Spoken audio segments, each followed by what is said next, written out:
Hey guys, welcome back to Street Epistemology, and today we're talking about the concept of deviance as a tool for control. Today we'll be discussing how the label of deviance and stigmas around the outgroup behavior within a larger culture can be used as a form of control. We are going to explore some ways in which the larger culture in a society has power and influence over the subcultures within its borders. Firstly, I think it's important to understand the public view and attitudes towards the term deviance. The imagery is usually negative, and the acts of deviance are seen as something to be prevented or dealt with. What these views lack is the consideration of strain theory when it comes to deviant behavior.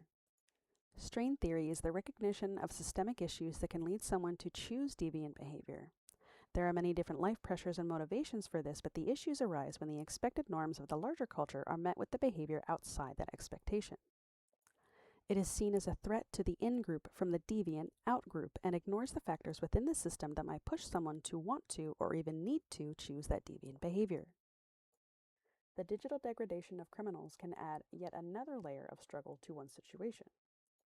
This is not to argue that transparency laws aren't valuable in certain contexts, but permanent and public criminal records of citizens is arguably a violation of freedoms and abuse in the form of public shaming for potentially conditions beyond your control.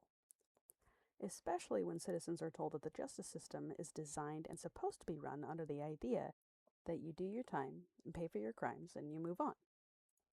This brings us back to strain theory, ignoring all the initial systemic pressures and assuming that anyone can just go back to being a productive citizen, which is problematic when we think about it.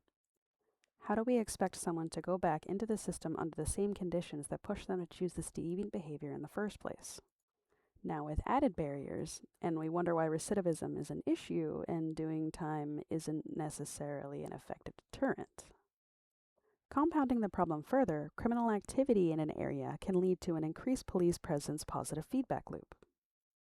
When police are in an area, they are more likely to witness deviant behavior. When this deviant behavior goes on record, these numbers are used to justify more police presence in that area, and the cycle continues. These statistics give those in power a way to scare the public into support. We can clearly see this in action at play during the hypercriminalization of Black and Latino individuals. The targeting of young brown kids and charging them as adults, trapping minorities within the system, and increasing the difficulty of surmounting the conditions that cause the deviance in the first place. We can also see these limitations on the LGBT community. The lack of understanding and fear that surrounds homosexuality was used to demonize individuals, limiting entire fields of studies and employment, placing unfounded connections to other forms of deviance to homosexuality. It has historically been deeply associated with the increased risk of venereal diseases or sexually criminal acts. The development and perpetuation of these cultural beliefs is designed to control the treatment of these individuals within the society with no medical or psychological evidentiary support beyond the desire to have others conform to what they are convinced is the right way to be. Similarly, the satanic panic is another example of control through moral panics. The dominating theological beliefs, that also happen to be accepted by the rich elite in the US, has a long history of the church working hard to demonize and stamp out any beliefs other than what is approved by the church. Not unlike the past 1600 years, the church is currently being used for some political agenda. From regulation of marriage, to women's health, abortion, contraception, to sanctions for miscarriages, and prioritizing the fetus's survival over the mother's body. Even more recently with the SAVE Act, these policies jeopardize women who have changed their last name after getting married. If your last name doesn't match your birth certificate, you might be blocked from voting. Christian nationalists and Republicans have been on record saying how many people on their side agree that there should be one vote per household and the husband should have the final say on that vote. This has the potential to set back decades of progress for women. Currently, we're dealing with the fear-mongering of kids getting gender reconstructive surgery or spreading rumors about kids requesting litter boxes in schools, both for which there is no epistemic evidence. Similar to the moral panic of the 80s, the idea of saving the children is a noble Christian cause. Those in power currently claim to accept this theological moral superiority, but we can clearly see this was never really about saving the children or protecting the innocent. Those in power currently claim to accept this theological moral superiority, but we can clearly see this was never really about saving the children or protecting the innocent. Case in point, the Epstein files and the rich elite that are allowed to keep their jobs, their social status, and no sanctions or repercussions for their heinous acts against children.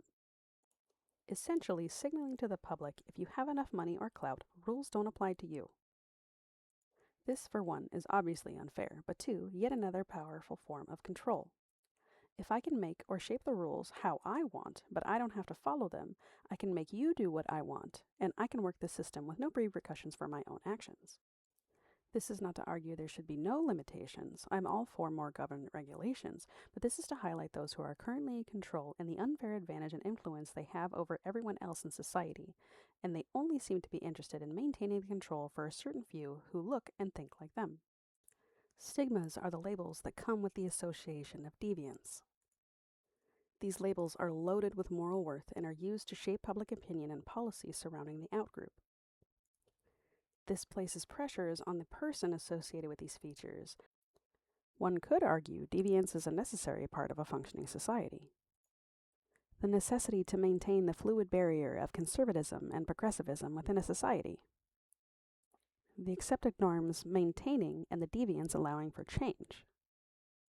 Similar to the function of the subdivisions within a complex society that work together like cogs in a well-oiled machine, each piece relies on each other to achieve a common goal. Deviance is an integral part of this system, and I think it's about time that we update our imagery and definition to more accurately represent its important role in the function and structure of society. So, how can we change the system? The foundation of our justice system in the U.S. is based on the idea of fairness and the idea that everyone gets the same opportunity, yet some policy seems to tell a different story. The U.S. has hereditary laws specifically designed to keep money within mainly white families, causing minority communities to compete while being held back generations, creating a hegemonic power imbalance that leads to control being maintained by a few. From redlining and restriction of black neighborhoods to a poll tax charging black Americans to vote. The blocking of education and policy change is also a form of control by blocking socioeconomic mobility and ignoring the experience of the population being regulated. Like the ideas of the school-to-prison pipeline or the super predator, policies are put in place for control and prevention of assumed deviance from a particular group of people. This perpetuates a public image and negative feelings, reinforcing more policy to be passed limiting the freedoms of the education for the lower class.